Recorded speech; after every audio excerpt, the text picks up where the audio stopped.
Bismillah, assalamualaikum. Alhamdulillah bisa tamat ya dalam versi yang ditulis Bang Ramdanahdi di halaman fanspage-nya Facebook Ramdanahdi. Untuk teman-teman yang pengen melihat atau menyimak versi tamatnya dalam bentuk versi yang lain di platform KBM, nanti saya sertakan linknya di kolom deskripsi ya. Kunjungi akun KBM beliau, Bang Ramdanahdi ya. Beliau juga sangat banyak menuliskan kisah-kisah misteri lainnya, seperti yang di Fakta Sejarah tuh, berhaji dengan uang pesugihan. Lalu ada lolos dari tumbal yang udah tayang juga di Fakta Sejarah. Nanti linknya yang lain saya sertakan ya. Dan tentunya saya ulangi lagi, kalau teman-teman pengen mau lihat versi yang lain nih, dalam sudut pandang lain maksudnya, bisa simak di akun KBM-nya Bang Ramdanahdi. Linknya nanti saya sertakan ya di deskripsi. Yuk kita langsung aja mulai bagian terakhir dalam versi fanspage Facebook Ramdanahdi di Fakta Sejarah.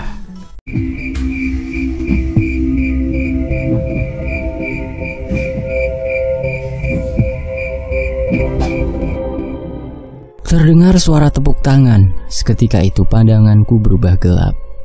Lu mau ngerasain apa yang para tumbal rasain sebelum mereka mati? Dari suaranya itu sudah pasti Magdalena. Bah, Magdalena sudah ada di hadapan, lalu menendangku dengan kencang. Begitulah ekspresi mereka saat tahu kematian ada di depan mata, lanjut Magdalena. Aku bangkit dan meraih kakinya. Ia terjatuh. Dengan cepat, aku memegang tangan kanannya. Ia pun berontak mencoba memukulku dengan tangan kirinya. Eits, gak kena, ucapku sembari menghindar. Kemudian menginjak tangan kanannya dengan kencang hingga ia berteriak kesakitan. Sementara itu aku memegang tangan kirinya. Plak, ku gampar wajahnya. Maaf. Ini untuk Kak Nasrul. Plak. Puas banget aku. Ini untuk Om Herman. Plak. Om, tolong Om. Magdalena memanggil Pak Rian. Sedetik kemudian tubuhku tiba-tiba terpental. Magdalena pun bangkit dan meninju pipiku kencang sekali. Kemudian ia merapal sesuatu. Kenapa nggak mempan? Tanyanya. Mana gua tahu. Aku mendorong tubuhnya. Pakai cara terakhir, teriak Pak Rian yang sedang sibuk menghadapi Habib Hussein. Cara terakhir? Cara apa itu Om? Aku harus bersiap-siap menghadapi jurus pamungkasnya. Bantu Om, pinta Magdalena. Pak Rian mengarahkan tangannya padaku. Tiba-tiba tubuh ini kembali terpental. Magdalena berlari dengan kencang ke arahku. Kemudian meninju pipi ini untuk kedua kalinya. Au! Kurasakan bibir ini mengeluarkan darah. Magdalena mengusap bibirku dengan jemarinya, lalu menjilat jemari itu. Matanya berubah jadi merah. Kini aku bisa melihat ada sosok perempuan bergaun merah sedang melayang di atas kepalanya. Kena lu! Ucapnya. Dek! Tubuhku mendadak kaku. Tak bisa bergerak. Mulut ini pun terkunci. Ini adalah ritual darah. Sekarang darah kamu sudah bercampur dengan darah gua, jadi gua bisa ngelakuin apa aja ke badan lu, ucap Magdalena. Berdiri, imbuhnya. Tiba-tiba badan ini berdiri dengan sendirinya. Dalam situasi ini, tiba-tiba teringat dengan film kartun Avatar saat Katara bertemu nenek pengendali darah. Ternyata begini rasanya tubuh bergerak sendiri. Baca doa Lang. Jangan panik, teriak Habib Hussein. Bagaimana bisa baca doa? Mulut ini aja terkunci. Baca dalam hati, ucap suara di dalam diri. Aku merapal doa dalam hati. Namun tubuh ini tetap bergerak dengan sendirinya. Ambil belati itu, perintah Magdalena. Aku mengambil belati yang tergeletak di tanah. Tusukkan ke jantungmu. Tanganku perlahan, meski pikiran ini meminta untuk berhenti, tapi tidak bisa. Ujung belati itu terus bergerak, mendekati jantungku. Tang! Ada yang menangkis belati itu hingga terjatuh. Aku melirik ke kanan. Kak Nasrul! Seruku di dalam hati. Ia berlari mengejar Magdalena. Om! Teriak Magdalena. Namun Pak Rian tak mendengar karena terlalu sibuk dengan Habib Hussein. Kak Nasrul menghajar Magdalena tanpa ampun hingga ia berteriak minta tolong. Sialnya, kali ini Pak Rian mendengar dan berhasil membuat tubuh Kak Nasrul terpental. Kamu pergi, teriak Pak Rian. biar Om yang hadapin mereka semua. Tapi Om, balas Magdalena, pergi cepat. Sebentar lagi mereka semua bangun. Magdalena berlari dengan kencang menuju hutan, kemudian menghilang dalam kegelapan. Seketika itu tubuhku sudah bisa digerakkan kembali. Sekarang hanya tinggal Pak Rian. Aku bisa melihat bayangan hitam besar berada di belakangnya. Bayangan hitam itu melesat dengan cepat ke arah Habib Hussein. Habib Hussein berhasil menahannya hingga bergeser sedikit ke belakang.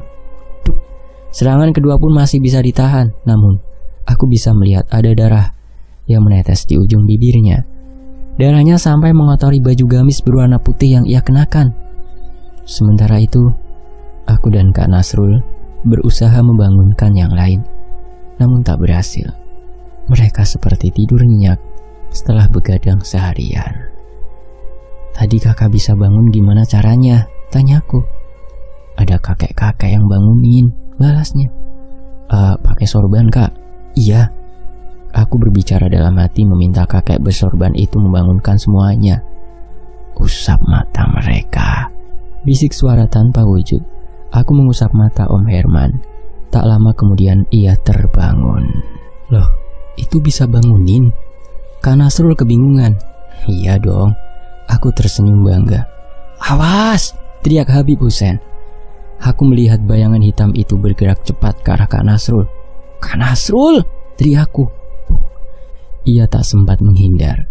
Banyak darah keluar dari mulutnya, lalu ambruk. Kakak! Aku sangat marah. Kemudian berlari mengejar bayangan hitam itu. Jangan, Lang! Habib Hussein memberi peringatan, tapi amarah ini sudah tak tertahankan. Bayangan hitam itu menyambut kedatanganku hingga kami berbenturan dengan keras. Aku terjengkang ke tanah, lalu tak sadarkan diri. Aku membuka mata, bingung, karena berada di ruangan serba putih. Ruangan tanpa pintu dan jendela. Benar-benar hanya tembok putih saja. Di mana ini? Apa aku sudah meninggal? Atau ini hanya ilusi semata? Halo, Gilang? Spontan aku menengok ke belakang. Ada anak laki-laki sedang berdiri dengan senyum mengembang. Apa kamu tidak mengingat saya? Aku menggelengkan kepala. Ia malah melangkah mendekat. Sontak aku mundur perlahan. Jangan deket-deket, pintaku. Saya tidak jahat. Ia terus mendekat sampai aku terpojok. Kamu jangan takut. Ia menyentuh tanganku. Muncul sebuah gambaran.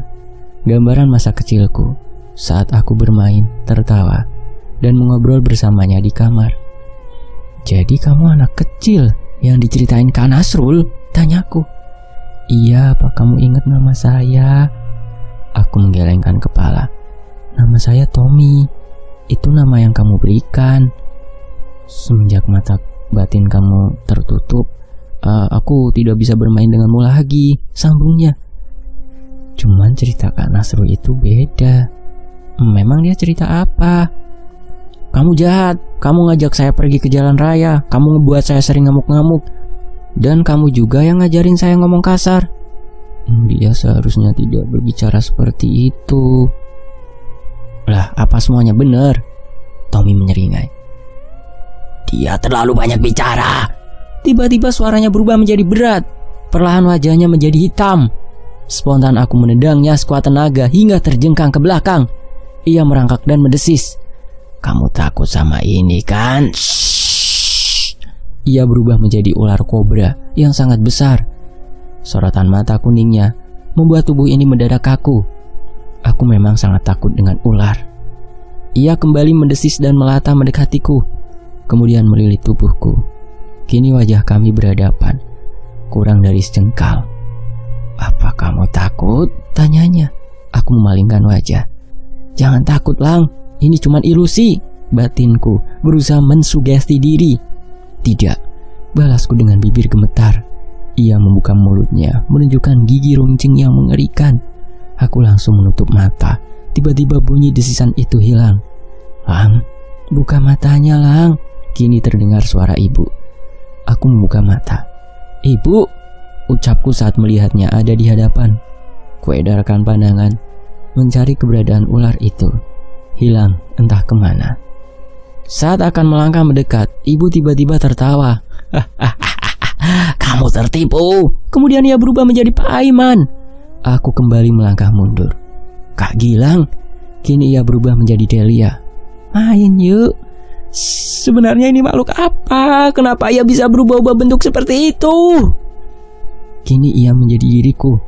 Aku adalah makhluk yang bisa berubah menjadi apa saja. Menjadi sosok yang paling kamu takuti, menjadi sosok yang kamu cintai, atau menjadi diri kamu sendiri. Tubuhnya semakin membesar hingga memenuhi ruangan. Apa ini bentuk asli kamu? Tanyaku. Soalnya ia sudah berubah menjadi asap hitam dengan sepasang mata merah. Ya. Jadi kamu yang selama ini melindungi Pak Aryan? Kalian tidak akan bisa menyakitinya. Saya mungkin tidak bisa. Tapi ingat, ada Allah yang bisa membinasakan kamu dalam sekejap. Diam, jangan sebut nama itu. Aku jadi ingat sosok ibu yang duduk di mobil. Allah, ucapku. Diam. Allah, aku teriak sekencang mungkin. Diam. Ia mengamuk hingga tanpa sadar menghancurkan ruangan ini. Ada lubang yang cukup lebar. Bergegas aku berlari ke sana, memasuki sebuah lorong panjang yang begitu gelap. Hingga akhirnya aku terbangun, merasakan sakit di dada. Kamu gak apa-apa, Lang? Tanya Habib Hussein. Enggak apa-apa, balasku seraya bangkit. Bayangan hitam itu biar aku yang urus, Bib. Kamu yakin, Lang? Iya, entah dari mana muncul keyakinan ini. Awas, teriak Habib Hussein. Sontak aku melihat ke depan. Bayangan hitam itu sudah sangat dekat. Aku muntah darah saat serangannya mendarat di dada. Jangan, Lang, ucap Om Herman. Tenang aja, Om, aku bangkit. Bayangan hitam itu kembali menyerang. Aku menutup mata, bersiap menghadapi serangannya. Kuulurkan tangan ke depan. Buak! Saat membuka mata, ada seorang nenek sedang berdiri di depanku. Nenek yang pernah kutemui di mimpi itu. Nenek berkebaya merah. Nyi Ambar, teriak Pak Aryan. Kenapa Nyi Ambar bantu dia? Ini daerah kekuasaan saya. Kalian terlalu berisik, balas Nyi Ambar. Kalau begitu bantu saya habisi mereka semua. Tidak. Sebagai tangan kanan Kimang Kuciwo, harusnya kamu tidak bantu mereka, Nyi, kata Pak Aryan. Saya tidak peduli. Kalau begitu, saya akan bunuh. Kamu tidak akan bisa menyentuh anak itu. Nyi Ambar membentangkan selendangnya, melilit tubuh si bayangan hitam. Bayangan hitam itu berusaha melepaskan diri, tapi kakek bersorban berhasil menahannya. Kini, selendang Nyi Ambar berhasil membungkus bayangan hitam itu hingga ukurannya menjadi sangat kecil. Setelah itu ia menoleh padaku dan tersenyum. Dasar pengkhianat, teriak Pak Aryan saat Nyi Ambar menghilang entah kemana. Kini tersisa Pak Aryan sendirian, benar-benar sendirian. Aku berlari ke arahnya dan mendaratkan pukulan ke wajahnya. Dasar manusia iblis, hardiku. Pak Aryan pasrah dan tidak melawan. Ia menerima semua pukulanku hingga babak belur. Udah, Lang, Om Herman menarik tubuhku. Dia udah bunuh banyak orang gak bersalah. Dia udah bunuh ibu juga. Tapi kamu jangan seperti dia. Sekarang yang penting kita tangkap dulu dia, terus gali informasi tentang sekte ini, ucap Habib Hussein. Kemudian mengikat tangan Pak Aryan dengan kain sorban. Aku menghampiri Kak Nasrul yang mulai tersadar. Kakak gak apa-apa? Tanyaku. Lumayan, balasnya tersenyum dengan gigi kemerahan. Kamu gak apa-apa? Aku sih kuat, balasku. Prok, terdengar suara tepuk tangan. Kemudian pandanganku menjadi gelap. Hati-hati, teriak Habib Hussein. Mati kamu, Lang. Pak Aryan tiba-tiba sudah ada di belakangku. Celup! Belatinya berhasil menusuk punggung ini. Gilang, teriak Kak Nasrul. Aku membalikkan badan, menatap wajah Pak Aryan yang tersenyum senang. Kurai lehernya dan mendorongnya dengan kuat ke arah meja. Pak Aryan terjengkang ke belakang. Tanpa sengaja kepalanya membentur ujung meja batu yang cukup runcing. Ia pun tewas ketika dengan mata melotot. Kini aku yang tersenyum senang. Tak lama kemudian tubuh ini terasa lemas, sangat lemas. Rasa sakit di punggung ini seperti menjalar ke seluruh tubuh. Pruk. Tubuhku ambruk tertelungkup. Lang, samar terdengar suara orang memanggilku. Tak lama, pandangan ini mulai meredup. Sepertinya aku sudah tak kuat. Di sisi lain, aku berdiri di depan gerbang perumahan. Suasana begitu sepi. Di pos satpam pun tak ada siapa-siapa. Aku melangkah masuk ke area perumahan. Terdengar suara langkah. Aku menoleh ke kanan. Ada Pak Aiman sedang berlari ke arahku.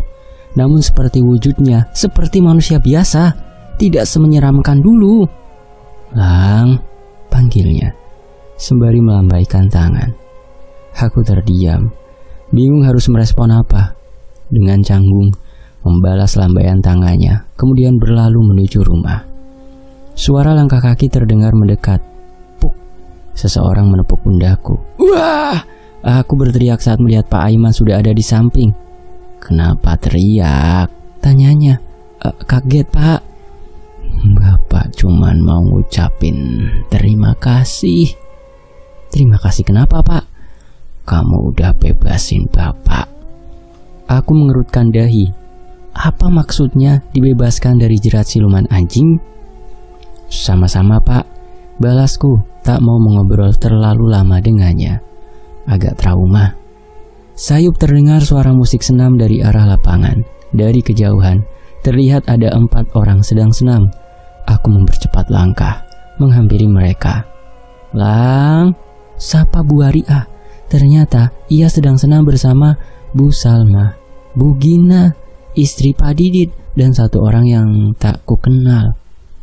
Permisi, Bu. Aku melewati mereka. Makasih ya, Lang. Iya, Bu. Bu Anissa lagi nunggu kamu di rumah, ucap Bu Salma. Makasih, Bu. Aku setengah berlari menuju rumah. Di tengah jalan berpapasan dengan mobil milik Pak Dika. Mobil itu berhenti tepat di sampingku. Kemudian kaca jendela depannya terbuka. Lang, makasih ya, ucap Pak Dika. Iya, Pak. Mobil melaju. Kini aku akan berbelok ke Blok D. Sudah siap dengan kehadiran Pak Didit dan Delia. Mereka pasti akan mengucapkan terima kasih. Benar saja, Delia sedang berlari-lari di depan rumahnya. Sementara Pak Didit berdiri di depan pagar, mengamati anaknya.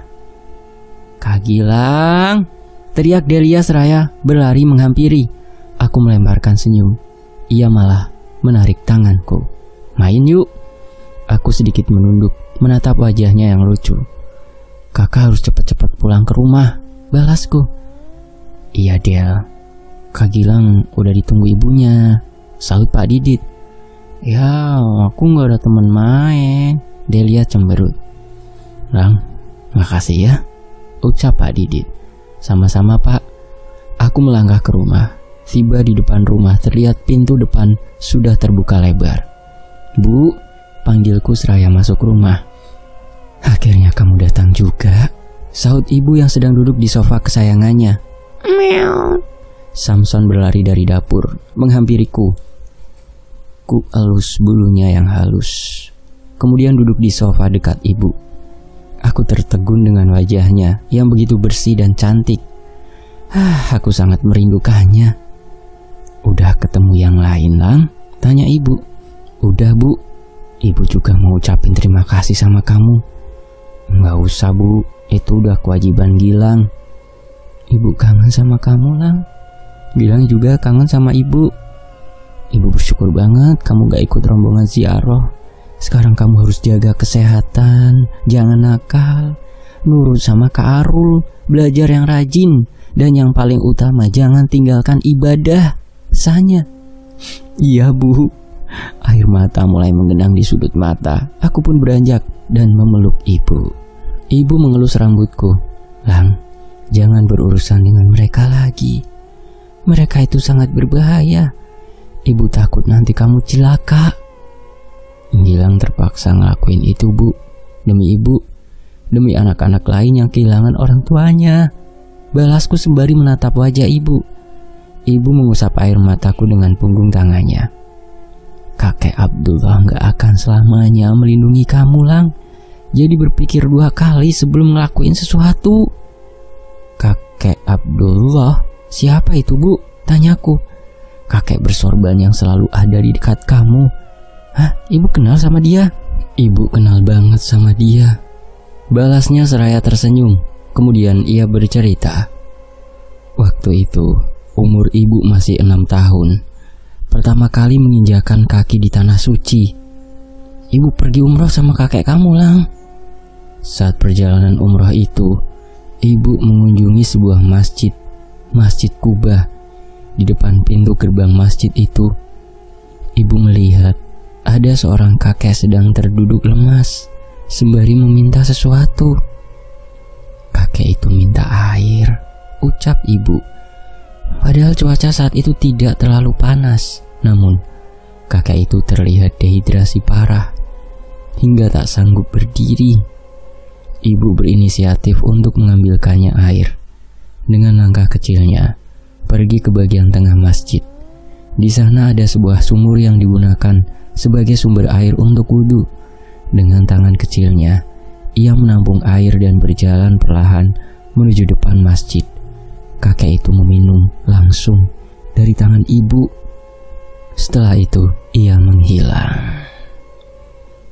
Ibu langsung kaget dan lari ke dalam masjid, nyamperin kakek kamu. Ibu juga cerita sama kakek kamu. Dia gak percaya. Katanya gak lihat ada kakek-kakek di depan gerbang, ucap ibu. Setelah kejadian itu, ibu sering mimpi didatangi kakek itu.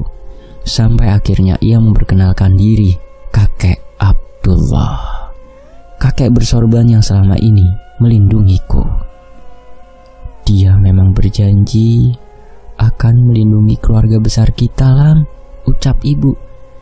Nah, kenapa dia gak ngelindungin ibu dari kecelakaan itu, Bu? Ibu udah bilang sebelumnya, beliau tidak akan bisa ngelindungin kamu atau keluarga ini selamanya.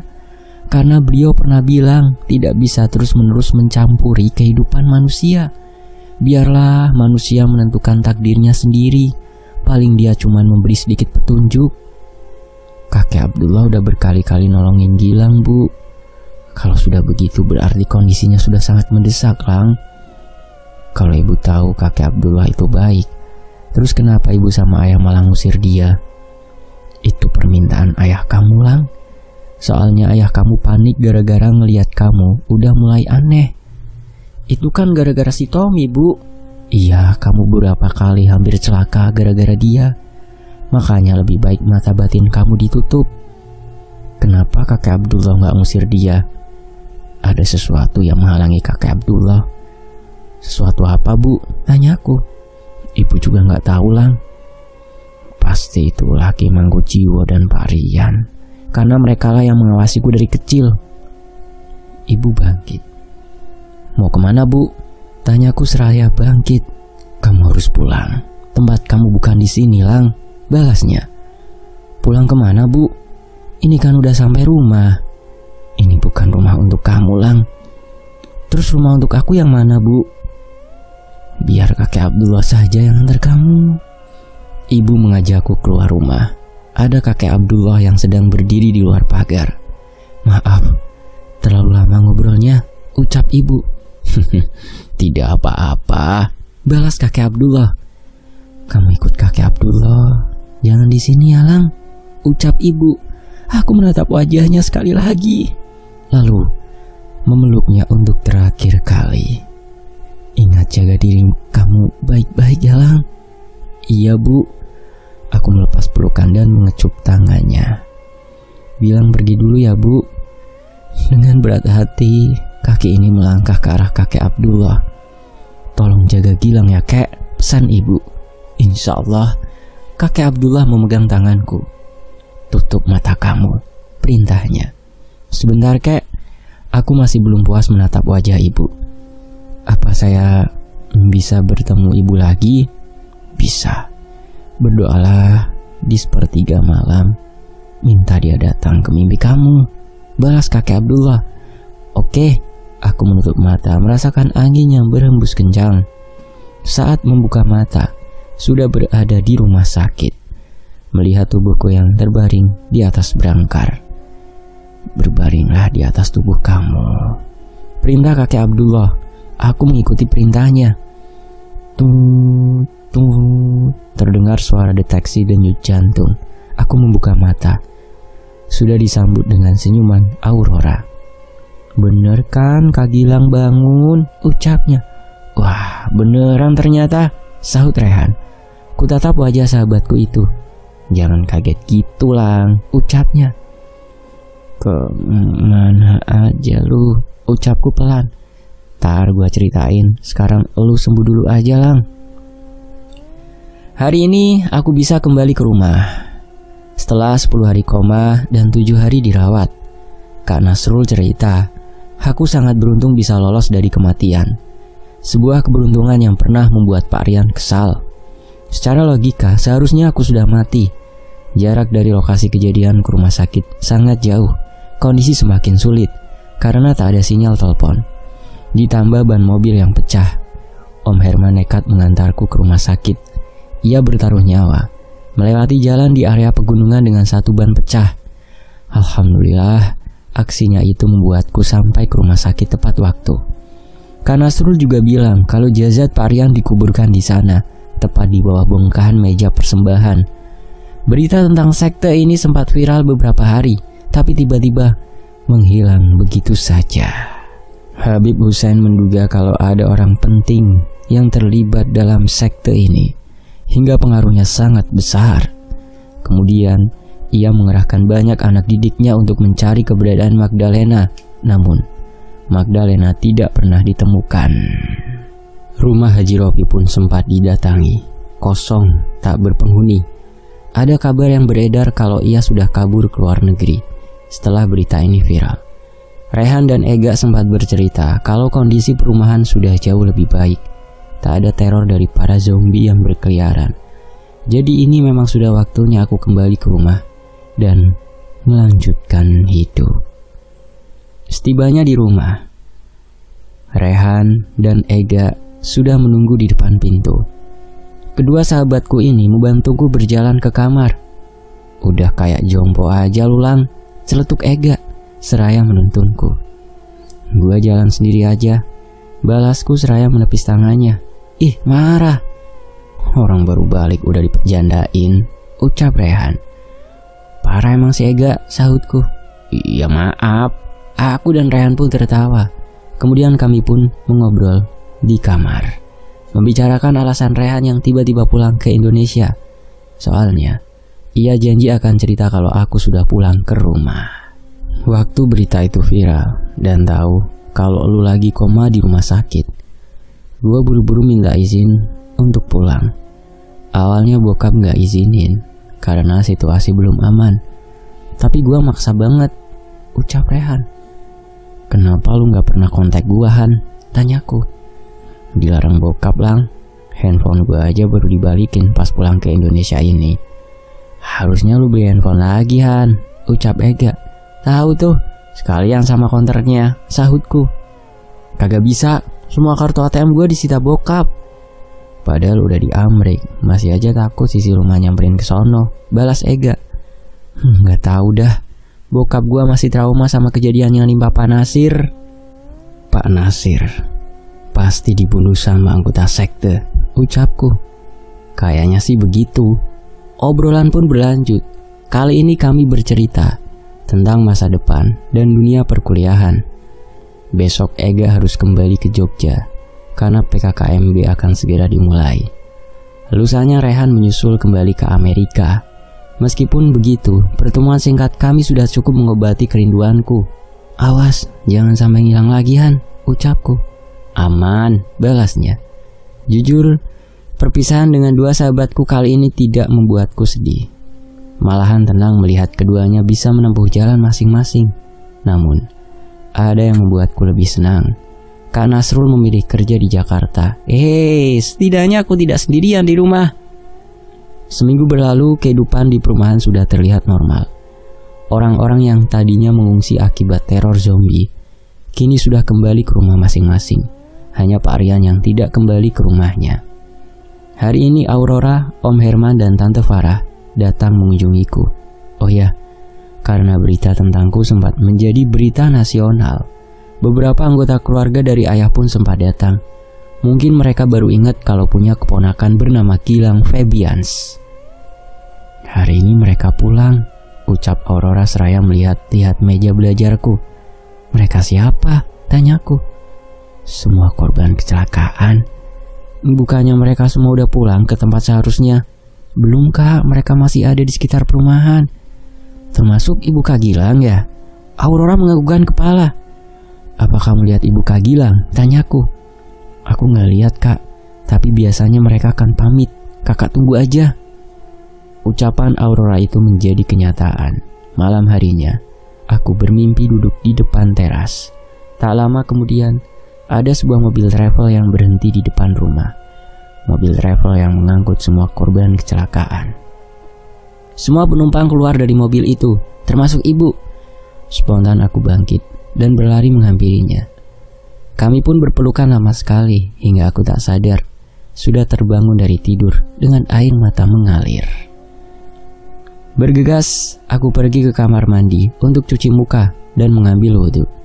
Saat keluar dari kamar mandi, berpapasan dengan Kak Nasrul yang wajahnya terlihat sembab. Kakak habis mimpi ibu ya? Tebakku. Hah? Oh kamu tahu Lang? Balas Kak Nasrul. Aku juga mimpiin ibu. Ibu kayak pamitan gitu? Iya. Hari ini kamu ospek kan? PKKMB kak. Sama aja. Mau pakai mobil atau motor? Motor aja kak. Setelah menginap lebih dari 3 minggu di bengkel, motor kesayanganku akhirnya kembali. Ini bukan karena bengkelnya yang lambat, tapi aku yang lupa mengambil. Untung Rehan sempat mengingatkan, sepertinya efek koma membuatku jadi pelupa. Aku sudah mengenakan kemeja putih dan celana bahan hitam. Tak lupa, name tag yang terbuat dari kardus menggantung di leher ini. Gilang Febians, ucap seseorang yang berdiri di sampingku. Aku melirik laki-laki berambut ikal itu. Ya, aku pun menjawab. Iya. Perkenalkan, nama saya Albi Norvian, ucapnya. Iya, gue juga bisa lihat nama elu, sautku ketus. Entahlah apa maksudnya tiba-tiba so akrab begitu. Selama kegiatan PKKMB, aku satu kelompok dengannya. Tingkahnya yang aneh membuatku sangat risih. Ia selalu mencuri-curi pandang padaku. Lu kenapa sih bro? Aku tak tahan dengan sikapnya itu dan langsung menegurnya. Tidak apa-apa. Terus ngapain niatin gua mulu? Bukan kamu, tapi kakek yang ada di belakang kamu, balasnya. Kakek bersorban? Iya. Hah, lu bisa lihat dia? Bisa. Semenjak saat itulah aku menjadi sering mengobrol dengannya. Meski umurnya sedikit lebih tua dan cara bicaranya sangat baku, aku cukup nyaman mengobrol dengannya. Apalagi ketika membicarakan alam sebelah, dunia jin. Penjelasannya sangat detail sekali, mungkin karena profesi sampingannya sebagai penulis novel. Saat sedang mengobrol dengan Albi di taman kampus, terlihat Naura sedang berlari dari arah parkiran. Ra, panggilku. Aits, apa Lang? Sahutnya. Buru-buru amat, mau kemana? Ke kelas, udah telat nih. Oh oke. Naura berlari menuju gedung fakultas kedokteran. Ia adalah satu-satu teman sekelasku waktu SMA yang kuliah di kampus ini. Alarm ponsel berbunyi. Bro, gua masuk kelas dulu ya. Aku bangkit. Saya juga mau masuk ke kelas, balasnya seraya bangkit. Bareng aja. Kami pun berjalan menyusuri koridor kampus. Setibanya di depan gedung fakultas psikologi, Albi pun berbelok. Sementara aku masih lanjut berjalan menuju gedung fakultas ekonomi dan bisnis. Selama beberapa hari kuliah, aku bisa sedikit melupakan kejadian mengerikan di masa lalu. Meski Albi pernah bilang, kalau anggota sekte jarang sekali melepaskan targetnya. Apalagi kematian Pak Rian bisa memicu kemarahan mereka. Namun, aku hanya bisa berharap mereka tidak akan pernah kembali ke hidupku lagi. Sekian. Tamat. Sementara itu, di sisi lain, kring, ponsel Grisel berbunyi. Terlihat nama Magdalena. Ya, nama Magdalena muncul dari layar ponselnya. Ada apa, Len? Tanyanya seraya mengangkat telepon. Ada rapat dadakan, balas Magdalena. Rapat apaan jam segini? Giselle melirik jam dinding di kamarnya pukul 11 malam. Om Rian tewas. Hah, kok bisa? Makanya lu buruan kesini. Iya ya, bentar. Giselle menutup telepon lalu pergi ke kamar mandi untuk mencuci muka. Setelah itu ia mengganti pakaian dan mengambil jubah merah di dalam lemari. Kriat, pintu kamarnya terbuka. Kamu mau berangkat sekarang? Tanya ayahnya. Iya, apa papa ikut? Enggak, papa males ngobrolin masalah Haji Ropi dan Rian. Sama pak. Giselle berpamitan dan pergi mengendarai mobil ke sebuah gedung perkantoran di tengah kota Jakarta. Di sana ia sudah disambut oleh Magdalena. Mereka pun naik lift menuju lantai 50. Para anggota sekte sudah berkumpul menatap layar besar di hadapan. Di layar itu ada seorang anggota sekte berjubah putih dan menggunakan topeng. Ia adalah Mr. X. Tak ada yang tahu identitas aslinya. Bahkan sebagian besar anggota sekte sekalipun tidak mengetahuinya. Yang jelas, ia merupakan salah satu pendiri sekte ini bersama Haji Ropi dan Ki Mangkujiwo. Apa ada kabar dari Haji Ropi? Ucap Ansel, salah satu anggota sekte termuda selain Giselle dan Magdalena. Dia sudah saya amankan. Tampak dia masih terpukul dengan kepergian Rian, balas Mr. X. Saya bingung, bagaimana Rian bisa kalah sama anak kecil? Tanya Cakra, salah satu anggota sekte yang berjubah merah. Mereka bukan anak biasa, sahut Magdalena. Menarik, saya jadi ingin mencobanya. Sebaiknya jangan remehin mereka, ucap Giselle. Apa kamu pernah bertemu dengannya? Belum. Tapi ngedengar dia ngalahin Pak Rian berarti kemampuannya cukup tinggi. Benar kata Giselle. Kamu jangan meremehkan mereka, sahut Mr. X. Saya tidak mau kehilangan anggota lain. Baik Tuan, balas Cakra. Sebaiknya saya akhiri sampai di sini. Nanti akan ada diskusi lagi untuk merencanakan langkah selanjutnya, ucap Mr. X sebelum menutup rapat. Giselle menghela napas, lalu pergi keluar ruangan. Disusul Magdalena. Jauh-jauh datang cuman bentaran doang, keluh Giselle. Ya mau gimana lagi, namanya juga darurat, balas Magdalena. Lah kan bisa via Zoom meeting. Tahu deh, lu mau langsung balik? Iye, gua ngantuk. Tadinya gua mau ngajak nongkrong di bar, sekalian cari member. Hah, lu pergi sendiri aja, gua capek. Oh, oke. Giselle melangkah ke mobilnya. Di dalam mobil sudah ada sosok yang menunggunya, Nyi Ambar. Jeng. Ya, teman-teman bisa baca versi komplitnya di KBM aplikasi ya. Di sana yang belum saya bacakan dalam versi KBM itu masih ada beberapa part ya. Totalnya itu 53 part. Sedangkan yang saya bacakan ini yang dalam versi fanpage akun Bang Ramdanadi di Facebook. Ini hanya sampai 29. Lah bedanya apa bang dalam versi fanpage akun Ramdanadi di Facebook sama yang di KBM? Banyak banget bedanya. Intinya versi aplikasinya itu lebih detail, yang di KBM maksudnya ceritanya ya. Dan alur ceritanya sangat berbeda dengan versi yang ini. Contoh ya, yang Albi muncul lebih awal dan membantu Gilang melawan Pak Rian. Pertarungan Albi dan Gilang melawan anggota sekte jauh lebih seru. Terus tadi waktu tamat kok ada masuk cerita yang Giselle itu.